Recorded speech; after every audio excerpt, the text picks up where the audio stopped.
Ruth next. Morning, Ruth. Morning, Andrew. How are you? Yes, I'm great. I had a really lovely weekend. Really lovely half-term break for my children. Really nice weekend. How about yours? Well, actually, funny enough, this is an aside, but we went down to Cornwall with my children, and on the way down, it took 9 hours. Oh, no. 9 hours? 9 hours with 4 teenagers in the car, yeah. Stonehenge, Ruth, Stonehenge. Yes, we went past Stonehenge on the way back, actually. But, was that the worst bit, though? Because in my experience of going down there, Devon, Cornwall, it's always Stonehenge where you're stuck for ages. Yeah, it is, but at least you got a nice view. Yeah. Way to look at it. For free. Well, to be honest, but I'm vague whether I'm kind of like improving this story with age, I don't know, but it always feels to me like you spend an awful lot of time sitting right next to Stonehenge. You're there for about 45 minutes, and then at the end of all that, the kids say, "So we missed it. Can we go back? We didn't see it. We're busy looking at our phones." Yes, that is so true. Look now. And you've gone, but you'd be, like you say, you're there for 10 minutes and then you've gone past it. Oh, I didn't see it. Yeah, so infuriating. And how do you feel about all this business of, now we've got rising cases around here. People are scrambling to get back from Portugal. We've got decisions being made about whether we can all, go clubbing in 2 weeks. You and me, Ruth, in the club. That'd be good, wouldn't it? Well, I think, and I've always thought throughout, this is just personal thought, obviously, that it falls down to common sense.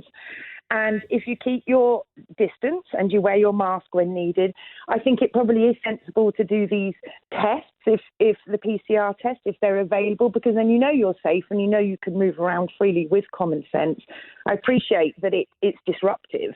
At Castleview, we're slightly different because we're a community. We've got about 50 people living at Castleview. This is a retirement community for people who don't know, isn't it? Yeah, and people don't... Can I explain what that is a little bit? Yeah, of course you can. People don't really understand. You have to be over 55 to live at Castleview, and that's basically the only criteria, and be of reasonably good health. And we have a number of people ranging from 55 to over 90 living at Castleview. We've got about 11 married couples, and the rest are single men and ladies. And with the relaxation, so we listen to Boris's announcements, but our amazing village manager, Lisa Fisher, who has kept us virus-free throughout, then she lives at Castleview. She moved in over lockdown. She can get a good gauge on how people are feeling and how nervous they are about things. And so we get the restrictions and then we make our own rules, obviously abiding by those restrictions. So as things have relaxed, we've